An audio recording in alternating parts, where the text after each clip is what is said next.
So I know it's been a minute since you guys have gotten an update on the 2020 Land Rover Defender that is listed on 35s, but I promise you I've still been working on it. Now, as you guys may be able to tell from the tires behind me, the Rubicon 392 is on the 38 1550s and the Land Rover Defender is on 35 1250s. Now, it may sound crazy, but they are both technically on stock suspension.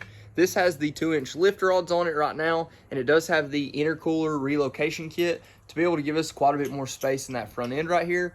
But they're both kind of stock, which is really weird. So this is the biggest tire you can get on a Rubicon 392 and the biggest tire you can get on a Defender. Now, if you guys have watched the last couple of videos on the Land Rover Defender, you've seen all the work we've had to put in to clear those 35s. It's not been an easy task, but it's definitely doable. We've got the 30mm spacers, we've still got the stock wheels, but we do have the 2-inch lift rods, as well as a ton of trimming on plastic, as well as on metal. And then we've got the intercooler relocation kit. And what you guys will see today is a lot of extra trimming for the actual inner fender well liner itself. Now, another issue that really isn't a major problem, but it is something that's just not going to work, is going to be the spare tire. Now, I showed you guys before, it does fit. It is extremely snug on the bottom of that bumper, and it's really close to the actual windshield wiper in the back.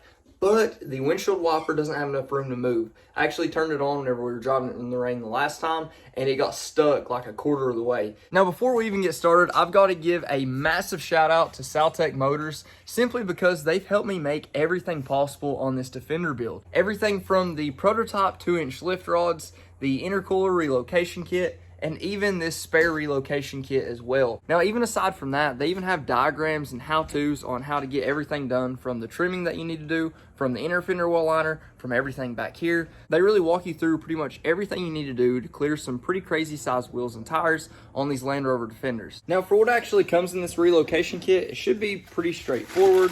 We've got some nuts, we've got some washers, and we've got a massive bracket right here, and that's it. Now, this is a heavy duty bracket. It's absolutely massive, so I'm excited to see how well it's going to mount up. Hopefully we can keep the same rigidity that we have right now. I don't feel like this is going to have any issues with that, but you'll see something pretty cool whenever this gets mounted up. Now, for the first time ever, there's a feature that'll actually come in handy for once. Now, this is just to show you guys how close it really is, and it is on the bumper ever so slightly, but just enough. But like I say, the big problem is with the actual wiper arm back here. It just doesn't have enough room to move whenever you actually need to use it. I did try to use it, and it got stuck about, well, you can tell right there, and it sounded absolutely horrible, and I just had to push it back down. So hopefully this still works, but we will find out soon enough.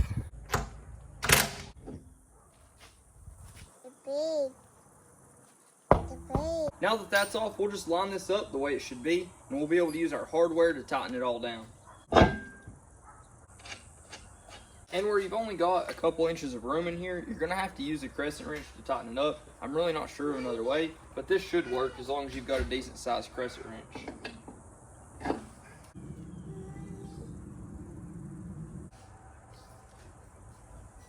I think we got that on there pretty solid. While we're at it, I'm going to go ahead and remove this piece, because it's not going to do anything for us anymore. The tire's going to be out way farther than what that is, so you might as well just remove it.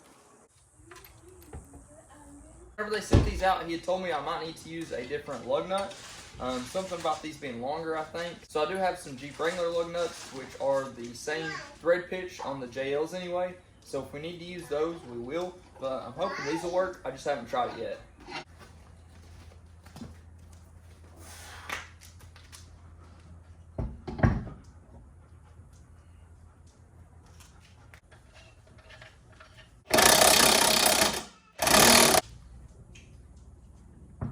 So I did run into a problem. With the top one, I actually used my factory Land Rover lug nut. The way these are made, it goes in too far, and it actually allows the stud in the back to separate from the plate, and then it can become loose and you can strip it down. So you'll definitely want to use Wrangler lug nuts or open-ended lug nuts, something like that, because the factory Land Rover ones will definitely mess up these studs. So this is what the finished product is going to look like. Obviously, plenty of clearance right there for the wiper arm, and it is tilted far away from the bumper down there too. So you could probably clear up to a 37, a 38-inch tire, whatever you want. You could clear a bigger tire with that than what you can clear on this, that's for sure. Now, I like the way that it's angled back. From the back, you can't really tell it's angled near as much, but from the sides, it definitely gives it a cool look. And it is extremely sturdy. Like I said, just remember to use a different lug nut, either open-ended or a JL Wrangler's factory lug nut works perfectly fine too, because you've actually got these studs on the back right here, and if you over tighten it, then it's eventually going to start turning that back there if you don't have you know, that pressure pulling it together like that. So you'll definitely need to use a different lug nut. But other than that small inconvenience that he did give me a forewarning about, it was a simple and easy install. So here's a glimpse at the other trimming that I did. I still need to tuck this back right here a little bit more, but you can see inside there as well, it's pretty well cut. Everything that you need to cut is completely cut off. No, I left nothing that I possibly could, and I cut this down right here. You can see this line all the way up. So that's where the original line was, about right there, and the metal came out just as far. Now it is cut down extremely short. But for the front, like I was talking about, the inner fender well liner that actually matches up to this and covers the rest down here to protect that intercooler, that's what we need to do right now.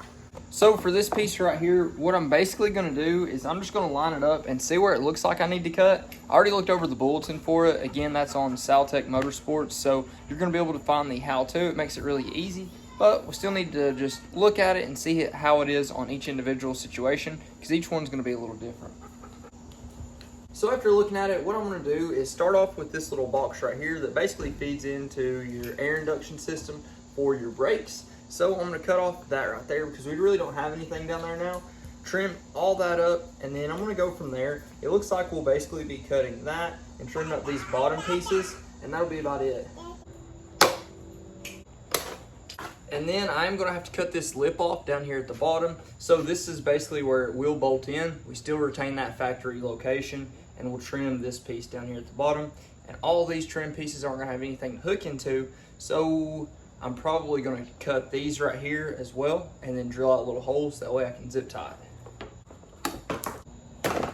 So after mocking it back up, I realized that I need to cut everything basically from right here under this bolt all the way across and down. And I may have to cut these, I'm not sure. I may just drill some holes right here, that way I can zip tie it back all the way. But I'm definitely at least going to cut all this right here, because all of this right here is going to stick out the way I have it cut. And this is what it looks like now. So I cut out this entire section right below the bolt that we will still use, and I cut out these two pieces right there. I've got this one all done, and this is how I've actually got it trimmed up. You see I cut that entire chunk out right there. I zip tied it back to the actual relocation bracket there to hold it all back as far as I can. For this piece, it's gonna stick out. It was sticking out before, so it's not really poking any more than it was. I may have to trim that little piece down there. I'm not sure yet, but for now, it all looks like it's gonna clear. Then for the back, I got it all tucked away as well. So from the side, you can't see anything. And now I'm gonna take this thing on a little test drive to make sure it does all clear before I do the exact same thing to the opposite side. But we've got to move the 392 out of the way before we can move the Defender.